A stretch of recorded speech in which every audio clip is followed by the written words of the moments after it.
नमस्कार दोस्तों, welcome to our YouTube channel CNS Infotech. तो आज हम स्टार्ट करते हैं हमारा अगला चैप्टर 11, जिसका नाम है माइक्रोसॉफ्ट वर्ड बेसिक्स। तो हम माइक्रोसॉफ्ट वर्ड में क्या क्या चीज़ें बनाएंगे, हम वन बाय वन बात करते हैं। अगर हमें कोई प्रिंटेबल डॉक्यूमेंट बनाना है तो वो हम माइक्रोसॉफ्ट वर्ड से बना सकते हैं। जैसे रिपोर्ट्स बनानी हो, लेटर टाइपिंग बनानी हो, या किसी भी टाइप का डॉक्यूमेंट जिसे हम हार्ड कॉपी में बनाना चाहते हैं तो वो हम माइक्रोसॉफ्ट वर्ड से बना सकते हैं। तो हमारा अगला टॉपिक है वो है वर्किंग विथ डॉक्यूमेंट्स, कि डॉक्यूमेंट के साथ में आप कार्य कैसे करोगे। तो हम स्टार्ट कर लेते हैं माइक्रोसॉफ्ट वर्ड को। हमने स्टार्ट मेन्यू पे क्लिक किया। स्टार्ट मेन्यू पे क्लिक करने के बाद में माइक्रोसॉफ्ट वर्ड टाइप किया। जैसे ही हम माइक्रोसॉफ्ट वर्ड टाइप कर देते हैं तो हमारे पास में एक एप्लीकेशन सॉफ्टवेयर दिख जाता है।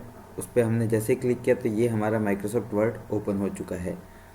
अब माइक्रोसॉफ्ट वर्ड का इंटरफेस के बारे में बात करते हैं। सबसे ऊपर की साइड में हमें क्विक एक्सेस टूल बार मिल जाता है। उसके बाद में हमें रिबन्स मिल जाती है। उसके बाद में टॉप पे हमें टाइटल बार दिख जाता है, और जो रिबन्स में हमारे पास में कुछ ग्रुप्स बने हुए होते हैं। उसके बाद में डॉक्यूमेंट की विंडो जो सेंटर में हमें दिखती है वो डॉक्यूमेंट की विंडो दिखती है। वहाँ पर हमारे पास में कर्सर पॉइंट होता है। साइड में हमें नेविगेशन बार दिख जाता है, और नीचे की साइड में हमें स्टेटस बार दिख जाता है। स्टेटस बार के राइट साइड में हमें जूम स्लाइडर मिल जाता है। जूम स्लाइडर से हम डॉक्यूमेंट के व्यू को zoom in and zoom out कर सकते हैं। तो बढ़ते हैं हमारे अगले टॉपिक के ऊपर। हमारा अगला टॉपिक है क्विक एक्सेस टूल बार, कि क्विक एक्सेस टूल बार में हम क्या क्या चीज़ें यूज करेंगे। तो हमारे पास में पहली चीज़ आती है वो आती है सेव बटन। सेव बटन का शॉर्टकट है Ctrl+S।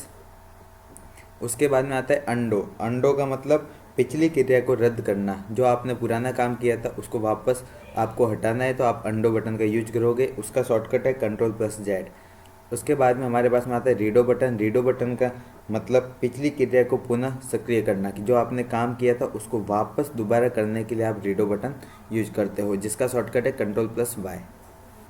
तो हमारा अगला टॉपिक है वो है फाइल टैब। फाइल टैब के अंदर क्या क्या चीज़ें होगी वन बाय वन हम बात करते हैं। फाइल टैब में सबसे पहले हमारे पास में सेव बटन होता है। सेव बटन के बाद में सेव एज होता है। सेव एज के बाद में ओपन होता है। ओपन के बाद में close, info, recent, new, print, save and send and help and options और एग्जिट।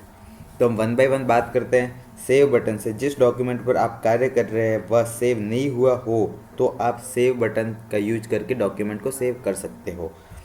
उसके बाद में हमारा अगला बटन है वो है सेव एज। सेव एज में डॉक्यूमेंट को अलग फॉर्मेट जैसे word document, word 98/2003, word template, PDF आदि में अगर आपको सेव करना है तो आप सेव एज बटन का यूज करोगे। आपके डॉक्यूमेंट को एक अलग फॉर्मेट में सेव करने के लिए आप सेव एज बटन का यूज करते हो। तो बढ़ते हैं हमारे अगले ऑप्शन की साइड में। हमारा अगला ऑप्शन है वो है ओपन बटन।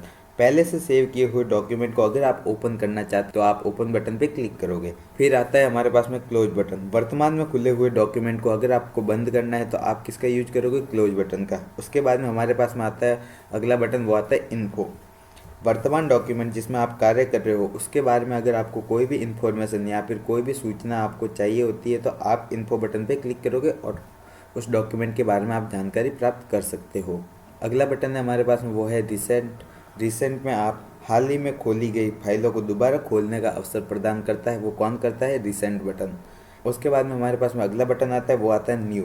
अगर आपको कोई भी नया डॉक्यूमेंट बनाना है तो आप न्यू बटन पे क्लिक करोगे। वहाँ पर आपको बने बनाए कुछ टेम्पलेट मिल जाएंगे और उन टेम्पलेट का यूज करके आप नए डॉक्यूमेंट को बना सकते हो। बढ़ते हमारे अगले ऑप्शन के पास में। हमारा अगला ऑप्शन है प्रिंट।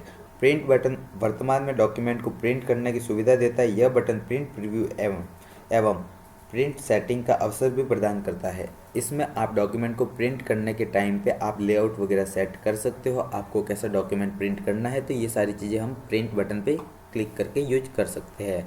अगला बटन आता है वो आता है हमारा सेव एंड सेंड।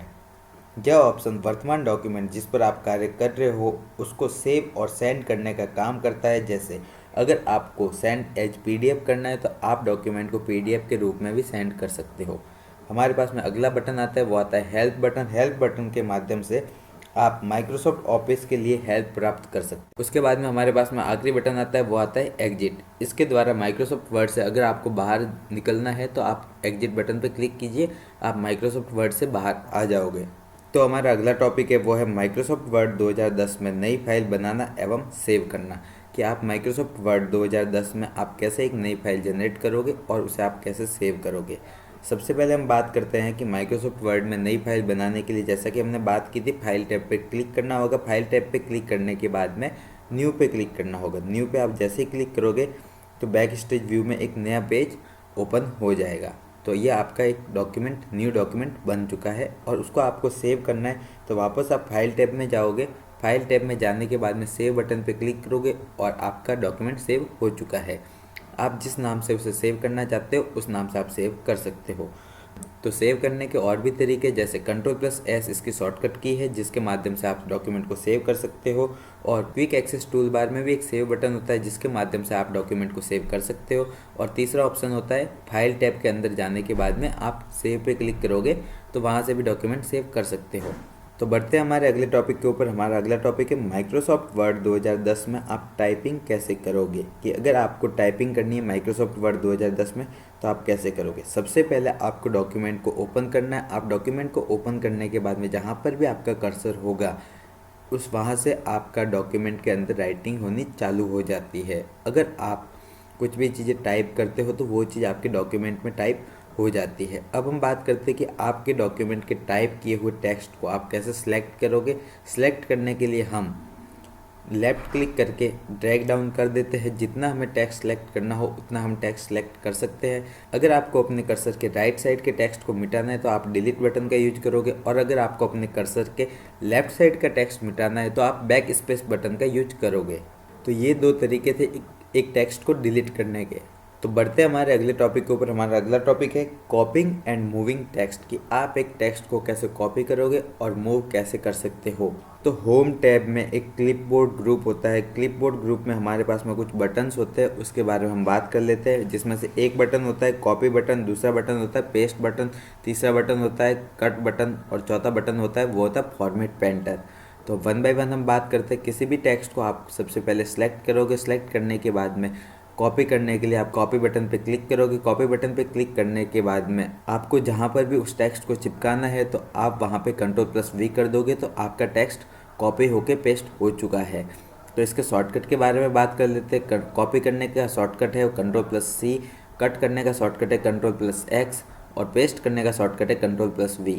तो ये 3 शॉर्टकट होते हैं जिसके बारे में आपको याद रखना है। बढ़ते हैं हमारे अगले टॉपिक के ऊपर। हमारा अगला टॉपिक है introduction to font, size, colour and other option. कि आप अपने डॉक्यूमेंट में फॉन्ट के ऊपर कैसे काम करोगे, उसकी स्टाइल कैसे दोगे, उसकी साइज कैसे दोगे। वन बाय वन हम बात करते हैं। तो हमारे पास में होम टैब में एक फॉन्ट का ग्रुप होता है। फॉन्ट के ग्रुप में क्या क्या चीज़ें वन बाय वन हम बात करते हैं। सबसे पहली चीज़ आती है वो आती है फॉन्ट स्टाइल। उसके बाद में हमारे पास में आता है font size, grow and sink, upper case से लोअर केस। उसके बाद में आता है क्लियर फॉर्मेटिंग।